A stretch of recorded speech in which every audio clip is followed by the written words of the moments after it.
Good afternoon, and I am very excited to welcome you to Hope Live. Now you could just be wondering what is happening. Hope Live away from the studio.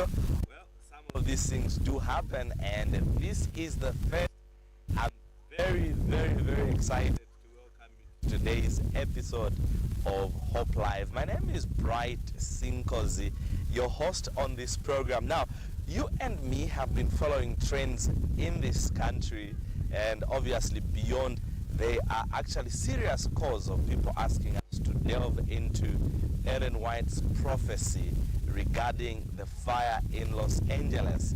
Now, I don't want to promise, but we'll try by all means to bring people that are prophetic in mind, those that follow trends and prophecy, as it were, so that we come and dissect all these issues regarding Los Angeles, and then maybe we are going to qualify what Ellen White can write in some of the manuscripts that are compiled in the book Events, Last Day Events, that is. But also talking about trends in our country today. Just a few days ago, we all woke up to a very strange story of a woman that kept the dead body of her husband for a period of 2 years, to a point that the body became a skeleton. Now that's very strange. That's something that personally up to now I'm still trying to put together and understand what that is. But so far, reports that are coming out of the investigations that have been done by the Zambia police are indicating that the woman is saying she is actually not the one who killed the husband, that she merely kept the body for ritual purposes because she was given some charms from someone from Tanzania, and then it is helping her, do a lot of miracles. And I'm wondering, what kind of miracles are those? Are they? I mean, I'm supposed to be talking about miracles coming from the hand of God, and then we say God did it, but coming from a dead body. Well, I don't know what you'll have to say, but you can give us your comments in our live stream on Facebook, but also share your opinion on our text line 0976 and we'll be glad to check on what you'll have to say. Today we are discussing a very interesting topic, but even before I introduce the topic today, another incident actually that involves husband and wife in Choma district of Southern Province, where a woman organized someone to kill the husband on suspicion that the husband is the one behind the sickness of her daughter. Well, I don't know what really is happening in our country, but let's pray. For those of us that are picking from the 10 days of prayer, the inspiration to pray, let us find time and pray for this country, because these things that are happening now are not intervention. But also talking about God's intervention, we want to praise God because it is raining in this country than it was last year. My prayer, and which should be your prayer, is that it continues to rain. I'm very excited where I'm seated here. Behind me, serious maize is coming there. Well, we just have to pray that it continues to rain until the maize is grown. There are two things we are looking for from the rains: stabilization of the power supply by the power utility company, but also food security. That is very important. Well, let's get to what we are here for. My guest on the program is the district commissioner for Lusaka district. Should we say officer number one in the district? Well, I don't know how you interpret that, but I am privileged to sit down here with the district commissioner, Mrs. Rosa Zulu. The other name I must remember, is it? I'm privileged to have you on the program this afternoon on Hope Live. Welcome and Happy New Year to you. Happy New Year too. Yeah, we are excited to be at your residence, and for the first time Hope Live being broadcast from outside the studio. You are breaking the record. I did run through some of the occurrences that happened in our country recently. As a mother, a wife, And a leader in this country, what do you make of these trends? That would, the wife ordering someone to kill the husband. How does that make you feel? Okay, thank you so much, and good afternoon, and you're most welcome to our farm. We are very happy to host the Hope Channel delegation. 2025 has come with blessings. Of a channel from my church, from where I believe in to say, surely you have to live upright. And I also wish a happy new year to everyone watching and listening. I am Rosa Kayuni. You got it right. Kayuni. That's my surname. Okay. And then Zuri is my husband's name. I know. Surely it's a sad thing. Even me, when I read yesterday, it was not a good thing. I can't, up to now, I don't understand. Looking at the way the pictures were coming out, it looks like that man was in that house until it became a skeleton. But I don't understand how they were eating, how the smell was not spreading to the neighbors. I don't understand anyway, I don't know. Because I don't think, some of these things I can say, maybe me, personally, I don't think I can do such a thing. As a woman who's a Christian, I don't know which faith that woman belongs to. Otherwise, it's very even if in these homes, in these families, I may say, and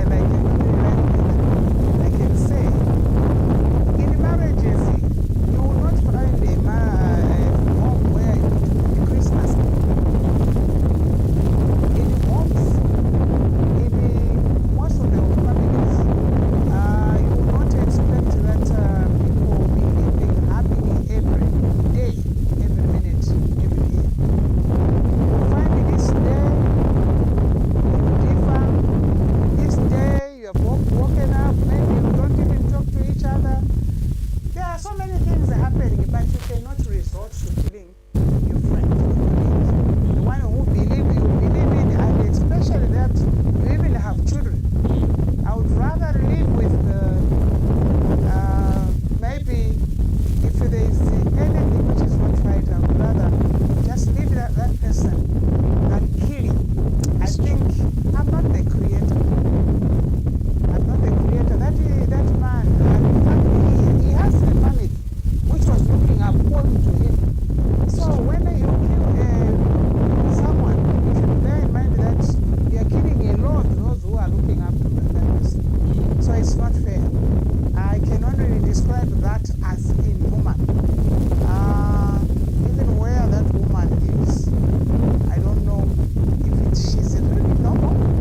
It is normal for her or what. But otherwise, I can only say it's a sad development because she has put her children in a very operative state because those children are still young. They are not supposed to be in custody. Those children can choose what is right, what is wrong. It's unfortunate that even in them they kept quiet, but I know they may be working under instruction to say, if you do this, I'll kill you also. So we wouldn't say much anyway on the children, but otherwise I can only say that it's really sad. And also for this woman who instructed someone to kill their husband, sure. If you have issues with your husband, it's better you just let him or you leave. We are living in a world where there are problems. We are not saying us we live well in our homes. We have a lot of problems. But you control. This is the reason why it is good also to believe in the Lord in all the problems we go through. If you read the Bible, you can never kill. If you keep the commandments, the 10 commandments, there are some rules there that you shall not do what? Kill. You will not be jealous. Because jealous makes people to kill. That's true. And if you are fed up of a marriage, it's better. You leave. You live. You separate ways. Yes. Thank you It's so. not a taboo to Indeed. separate. Indeed. You can live. Still, we have seen people, you know, big people who were presidents at one time. We saw them parting company. Yeah. Because if you cannot live together, it's better you leave. You part company than start resorting to killing one another. It's not good.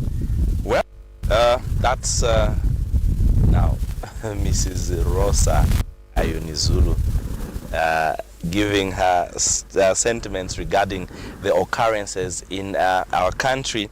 But then today, we are looking at balancing faith and duty. You can see that she's wearing proudly so a Dorcas uniform.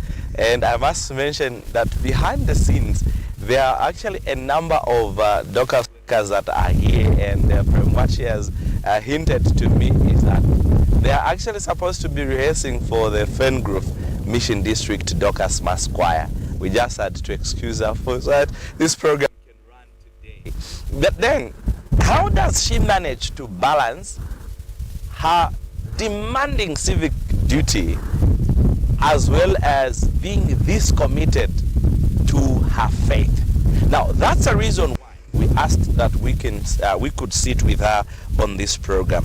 I want to begin by asking Mama, really, where somebody in that office of district commissioner, I mean, you've been in office, it's now 3 years. We are getting into the 4th year. And you haven't given up. I'm amazed that we are coming on these premises and there are women that have come to rehearse with you. And there is something I'll have to tell the viewers, that just in front of this farm, there is a structure of a church and people gather here every Sabbath to worship. Now, I'm looking at your office, and if it were me, I would have been the busiest, and the church would have been the last thing I want to be. No, maybe I can attend church service on a Sabbath, but being active. Last time I saw you conducting the Dorcas workers. All this in you, busy at the office, busy for God's work. How do you manage that? Yes, you may get surprised how I manage. That's the thing. I am an SGA, very much baptized, Dorcas worker, as you have seen. The uniform tells it all. Who is under Mission District with our pastor, Pastor Herbert Muyalila.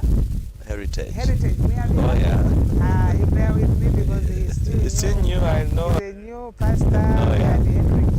Hendrix Habugari. But Yes. now we have him. He's just 1 week old here. Okay. That's my pastor, and I'm under Palm Green SDA Church, as you have mentioned. It's just here.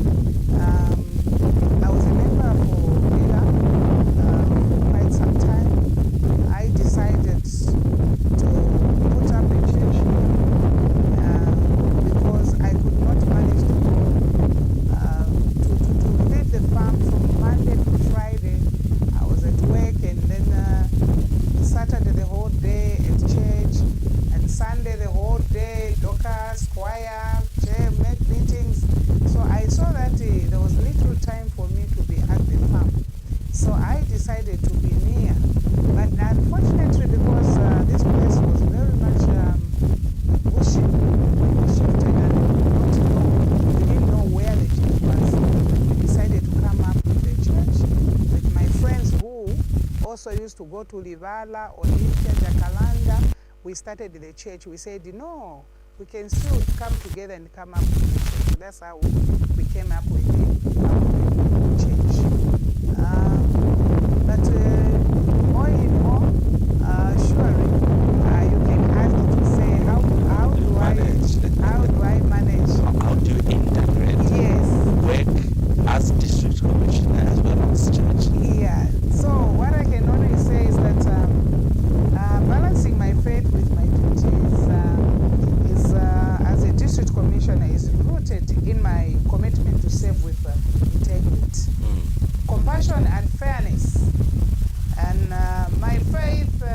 teaches me the importance of love, justice, and serving to others. Surely, what I can only tell you is that for me, God is first. Yes, I may be a district commissioner with so much respect with my government, but what I can only tell you is that it is God, even who made my president to appoint me to be a district commissioner.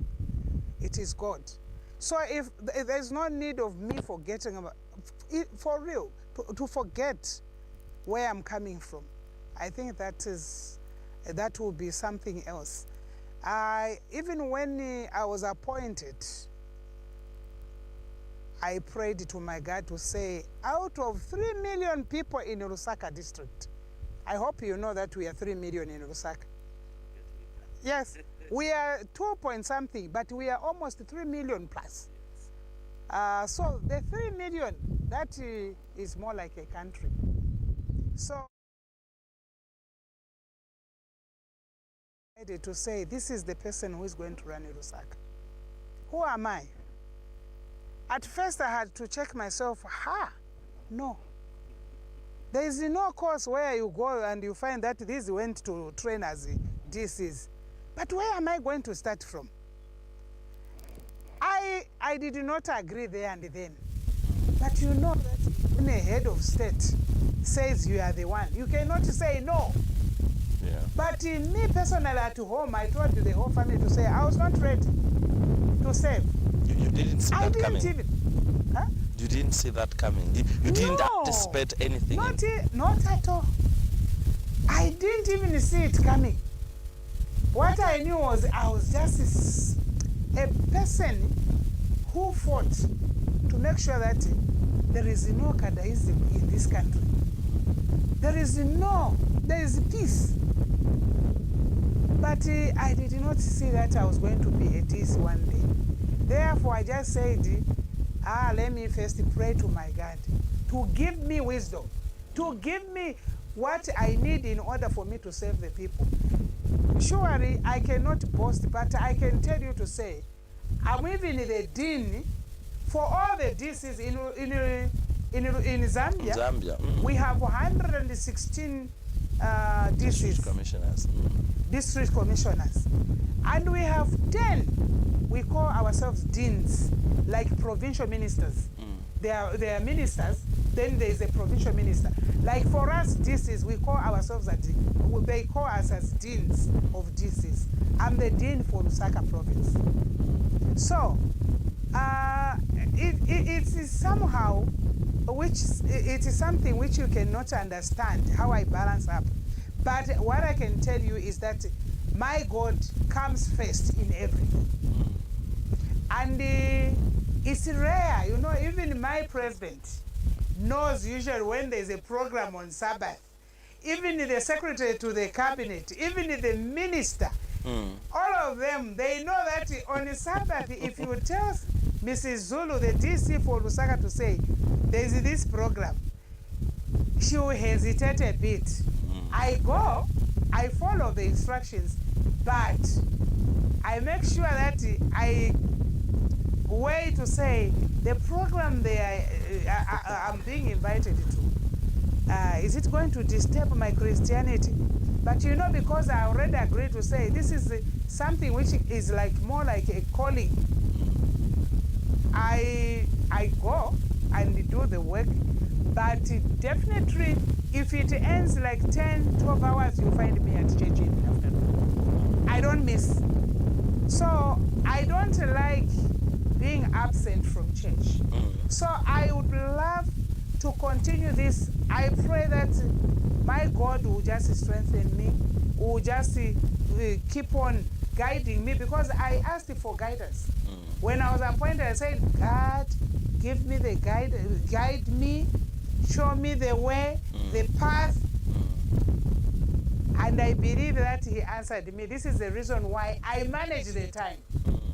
I truly manage the time. The passion can tell that you wouldn't just want anything to come in your way regarding your faith. Yeah. And the story does not need to be tell for one who has come here.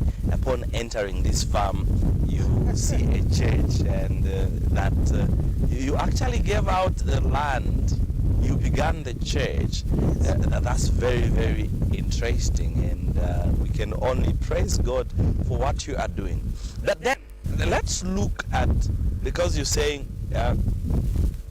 balancing really, because you love your God, it does not become a challenging situation. And that's the reason why, even when you are called on national duties, you still feel somehow I need to be church. If there's time, I find myself at church in the afternoon or any other time available. Let me also, as we are still looking at the personal perspective, really, would you share anything that probably happened bringing together your faith as well as your duty? By this I mean, is there any specific experience where your faith and duty intersected?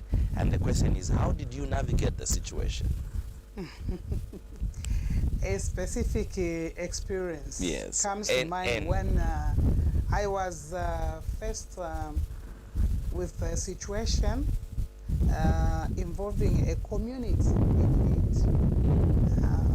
Your office is busy with that. Yes, yes. Yeah. And if you can see, when you talk of my office, there is DMMU, eh? That's true. So DMMU deals with the Disasters. yes, and that is community work. And if anything, you have seen me to be very much on the ground. And that, it also comforts me. It also gives me that hope to say, I'm still with the community. As a Dorcas way. As a Dorcas way. So when I do one thing, like I'm doing community service, I'm with the DMMU, you have seen me already here as I'm talking to you. By the way, I'm on leave. Okay. I was on 10 days break because for 3 years, I've never gone on break. Wow. So this is my first time to go on break just for 10 days, just to reflect, to see how I've worked, to see what I can put up in for the next years. So I thought to just have a small break so that I can see how I can work. Immediately I go back to work, I'll be giving out some stuff, food hampers to the victims in flood victims in Mandevu, Matera. I think we are aware what happened. Yes. There were some floods there. Although what I can only say is that sometimes my friends here, my people here in the district, sometimes they become careless. Why am I saying this? Because there are enough drainages like Mandev. There is a Bombay drainage which is passing there. You find the people are throwing in the garbage, and then when the rain comes, it's like the flooding just goes, splashes, all the dirt goes in the house. So this is the reason why now, when I go back for work, I will be giving out some food stuffs to the people who were affected, who are still, even when I'm here, people are working there, assessing, putting things in place. Otherwise, I'm still doing the community work. I still do through my office, like on the New Year's Day. That was not coming from government. It was just my personal idea that I gave out some wheelchairs, some food hampers to people, just to bring them together so that I don't sway away from my belief. And when people see it's combined, I give personal things, I give for church, I also give government things from government. So it looks like I'm just doing one thing. So I liked it. Maybe so the president considered you for the office because of your being involved in community work as a Dorcas worker. I said, she's going to fit in here. Maybe. Yeah. I wouldn't know. Because it is agreeing what you do as faith-based activities, personal activities, and what you do in the office is still one and the same thing. Yes. And so that's why I'm saying maybe the president has said, this one is a committed Dorcas worker, let her. But you know what I can only, because I don't remember mentioning to the president that I'm an SDA. Is that so? Before. Okay. You only noticed after. He became president. Yes. So what I can say, I think also God spoke to him. You know, he's a man of God. Indeed. He's an elder, you know. Yeah. So maybe the Spirit whispered to him to say, this is the right person to run Lusaka. You know, people were applying. Me, I didn't even know that there were applications. So I just heard that, no, you are the DC for Lusaka. When men were there, powerful men were there, and I'm told they were applying. They applied to become DCs. Me, I didn't even know. But I was picked. It's your position. Yes. Let's talk about challenges and opportunities, really. What challenges have you faced in balancing your faith and duty, and how have you overcome them? For real, one of the biggest challenges, the potential for conflict between the ethical expectation of my faith and the political realities of public offices sometimes. There may be pressure to make decisions that do not align perfectly with my belief or values. I overcome this by constantly reminding myself of the core principles of my faith. Honesty, integrity, and justice, and working to navigate such situations by consulting with trusted advisors, seeking counsel from my faith community, and making decisions with that reflects my commitment to both my duty and my values. Also, many challenges which I find sometimes is you find that people deliberately, you know, I'll give you a very simple, very genuine challenge which I faced. In most cases, I don't know our people. It's like, I'm sorry to mention this, in the previous government, they used to get envelopes from the DC. Every time they go there, they will give them like, no, I don't have food. They will give them money. They will queue for money. They will queue for things. But now it's no longer there. So I find it a challenge when they come to ask for that. Me, I don't give out envelopes.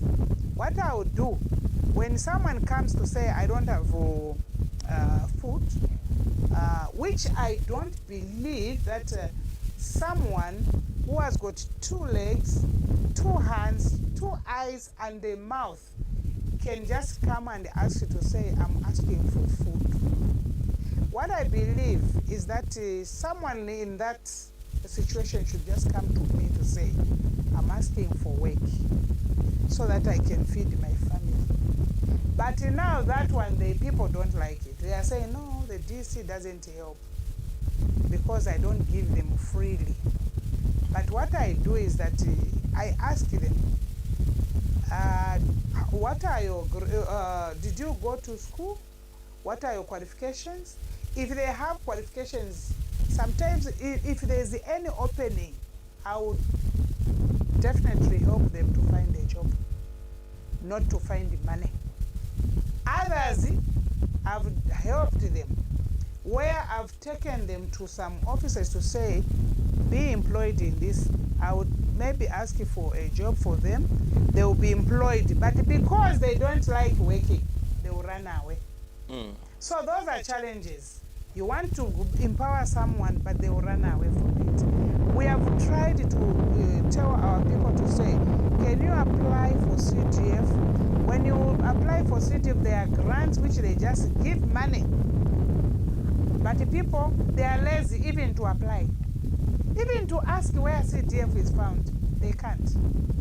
It's a problem for them because they were used just to get monies. So those are challenges which I'm going through to sometimes to find that when you tell people to say, come, I tell you, direct you where you can get your funds, where you can start business. There's CEEC, there is also CDF loans, you can get SAF agriculture, all those things they don't want. They just want them. They just want to come and get money from the DC. Where do I get the money? I'll tell you this, that it's in us as human beings you know, for me, sometimes they even come to tell me to say, what kind of a DC are you?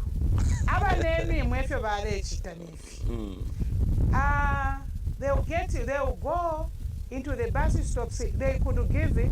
This bus stop will give money. This bus stop will give money to the DC, and the DC will be there to help out to his people, just to dish out. I think for me, it's not in me. What I believe, if anyone wants to be helped from my office, it's better he comes to ask, what can I do? Or he comes to say, I want to do this, but I don't have the money. So that I see how best I can help such a person. Than for them just to come. It's not good, even in the Bible, I think you know very well. The Bible doesn't allow it. Where you want just to eat, it says, if you don't want to work, what do you do? If you don't want to work, what are you going to do? Don't eat. You don't eat. Already you found me where? You found me in the morning. I was in the field. If you can see, yes, you have seen this nice maize. Early in the morning, 05, I'm in the field there with my workers, with my family. I have a lot of family, a lot of dependents. And sometimes when people come here, they ask me, are all these staying here? I just have a passion to keep people, to have people around me. I think it's in me just to have people around me. I don't feel good. When we are 2, we are 5 in my home, I feel sick. It's like something is missing out. I even hear the voices coming around to say, there is something missing out. I think I'm used to the way I was brought up. Even in my own way of living, I believe in it, living with the people. Right. So the challenges. Maybe we should all relocate and stay here. You're most welcome. You can come. You can even see. The land is big. You can come. You come, there are houses here, you can come and live with me. And I like, because even the president says, it's good to remember our forefathers, you know? That's true. If we remember the extended family, you will not even have problems where when you are sick, you look around, who is going to look after this one? No. Because we are talking about balancing duty and faith, could there be any opportunities that have arisen in your life that in your duty to be your duties that have arisen as a result of your faith?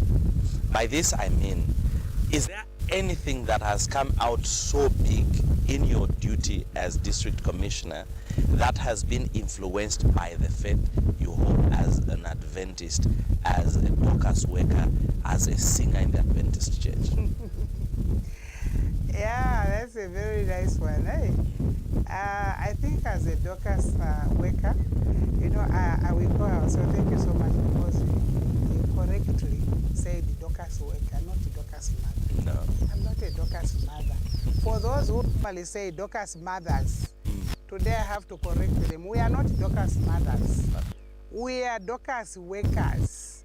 This is the reason why young ones are refusing to come to join the Dorcas, because they are saying, no, they are all the mothers there.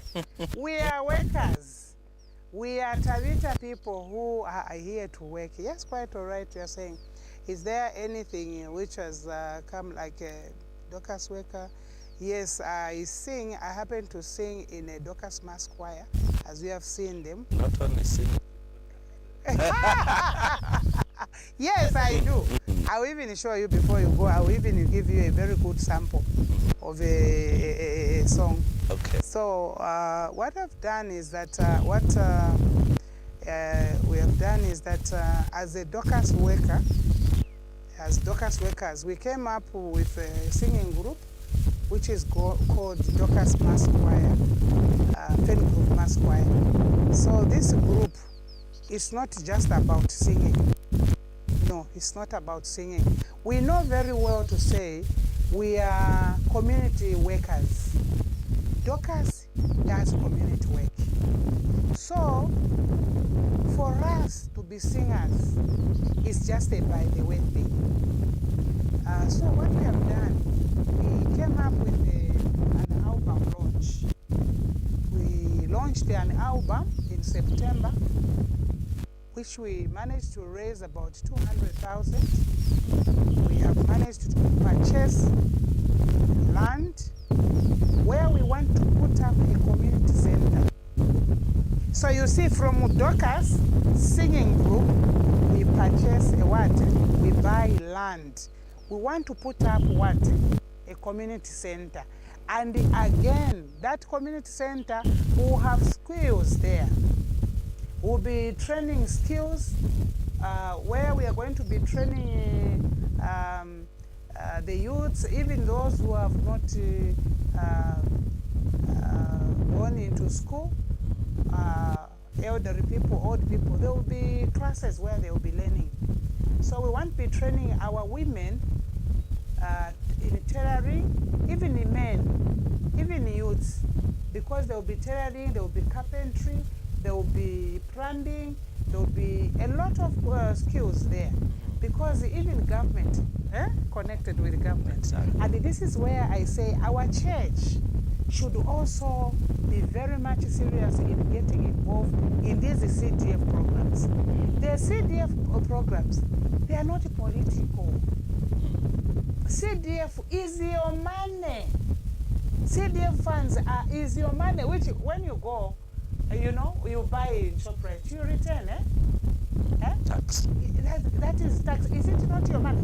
It is. So why are you scared of getting involved in that? Maybe we don't know how. You should make sure that you get involved. Singers, they can do things out of that.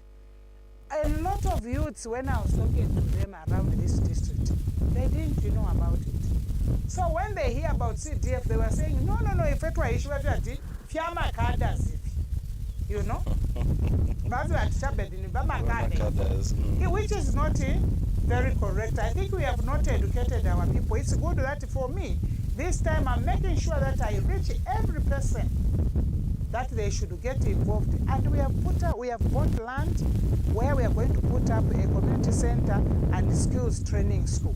And we want people, be it SDA or any other faith, they will be coming to that center where they are going to be helped. We'll be having counseling there. We have people in society. You have seen that, we have talked about that woman who have killed the husband, isn't it? If we have such places where we can say, if you are depressed, if you are stressed, go to that center. They are going to bring you back, giving hope to the people. We will have a center where we will have where we are going to be giving hope to our people. Those who have lost hope will be revamping their hope to say, no, it is not finished. I'm still there. So it is not there, but we want it to be there as Dorcas workers now. We don't want people to lose hope. We have seen a lot of people who have gone like where you lose hope, you hang yourself, you commit suicide, you do what? There are already a woman who gave drugs to the what? Poison to the children just to kill herself and the children because she's tortured by her husband. No, we don't want that. We want a Dorcas which is going to reach everyone so that we give hope to the society. Indeed, time is crashing as we have to begin to wind down. Okay. I'm also looking at the skies, obviously. Okay. It's about to open, but let me pick on your mind quickly. on what you'd give as advice to others who may be struggling to balance their faith and duty in their own profession and context? That one I can only say that they should not struggle. If only you believe in God, God will give you direction. There are some people who have been appointed. They have even forgotten to go to church. They have forgotten even to pray. Even during the time when they are supposed to go to eat, they can't even give a prayer because they are too busy. You can't be busy with that. For me, what I can only say is that don't struggle.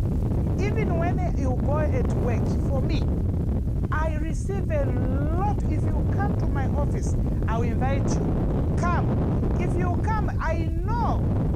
Come next week when I go. When you come there, you will think maybe it is at the hospital. There are queues there wanting to see me. Others, they just want to get it, just to tell them to say, don't worry, all is well. Or sometimes they just want just to be advised, to be counseled. So what I can say, for those who have been appointed in these offices, who are in these high offices, there's no need of you forgetting about the people who put you in the office. There's no need of you ignoring people's cause. There's no need of you chasing people away from you. I'm just a person. I'm the same today. I'm the same tomorrow. And I should be the same, even every time when I'm on this earth. I should not change because one day, this position I'm occupying, someone will come and occupy. How will I go to that person who I ignored in time to say, I cannot talk to you? And this is what is happening with my colleagues. Some of them, they forgot about those who put them in the offices. They don't answer calls. They don't even help. They have nothing to do with the people. What they have is just to do the books, the pen. It is not right. I think this is just a position which came and it will go. And I will remain in me. And those people I don't want to talk to today, they will still come and I will need them. So what I can only say is that it is a time, if you had swayed away from your Lord, from your God, it's a high time you go back. And if you have swayed away from the people who you are supposed to save, it is better you go back. Because those are the same people. Without those people, I can't be the DC without people. I can't. So the people who makes me to be a DC, I should respect them. I love my people in the Lusaka district, and I pledged to work with them. I work with the police, I work with the school education, I work with all the departments, agriculture, be it whatever. I need them near me because that is the reason why I was put in that office. So there's no need of me forgetting my Lord. For me, I pledge to say, I will remain a Christian. I know there are so many things which are come across me, trying to sway me. But I just pray to my Lord to say, God, remove these stumbling blocks. I want to pass to save my people in the community where I was appointed, and also to save you, my God. So we just have to remain what we are. You yes. Speak as though you are very much aware that if you fail to both civic and religious duties, you give an account when Jesus comes. Yes, yes. Because you know the same people in the community, those are the same people who I'll find in the church. So if I fail to save them, then who do I save? Because I will not save someone I don't see. Than the person I save. I can say my God is there always.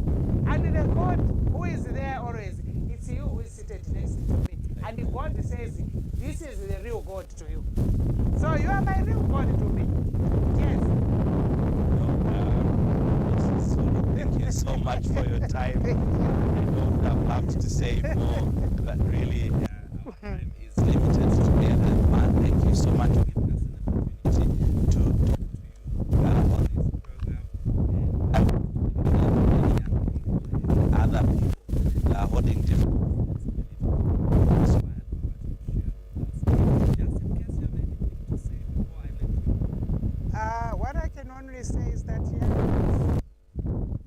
for the elderly ones, those who are still seeking these high offices, I can only say that as you seek these offices, pray to God.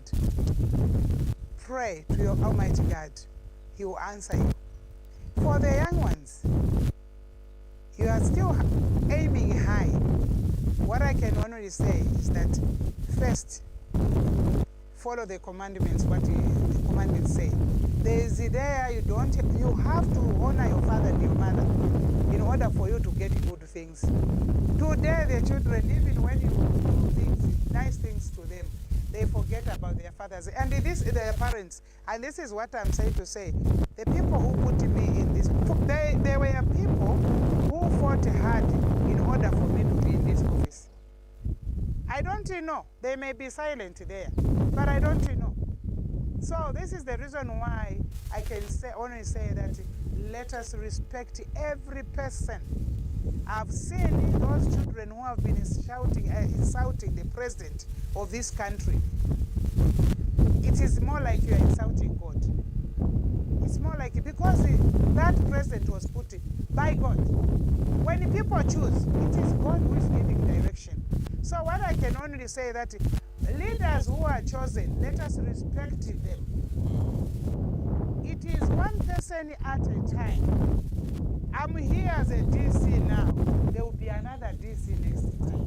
So the way they get the respect, give it to also the person who is coming. The way I respected the one who was there. So let us learn to respect one another. Let's learn to work together. Let's learn to accept change. Even us as a church, let us learn also to work with the community, with the government of the day. What I believe, I thank my church because always they are with the government of the day. This one, I think I give thanks to my church because every time when there was another government, people pointed fingers to say, by SDA, I was in trouble. Every time my colleagues in where we were working, they used to say, by SDA, you don't support your president, HH. And I told them, no. The HH is not the president today. You should say they are not, they should respect the government today. And that is what my church did. And me, I give you respect because this is what we have been doing. And today, when someone sees you working with the government of the day, they should not talk ill about you working with its government because the president is SDA. No. They should know that you are just forecast to work with the government. I have to let you off. Thank you. Thank you so much. Indeed. So today I had the privilege to sit down and discuss nitty-gritties of Mrs. Rosa Zulu, the District Commissioner for Lusaka, on balancing faith and duty, and I pray that you have been inspired by what she has shared. Time allowing, maybe if there's still a few minutes, we can just take a sneak peek of what the Dorcas Nurse Choir for Fengruth is doing, but we end here for today. Do join us again next time as we do come with another topic of discussion on Hope Live. On behalf of the entire studio and production team right here on site, it's God bless and keep watching Hope Channel. Thank you so much.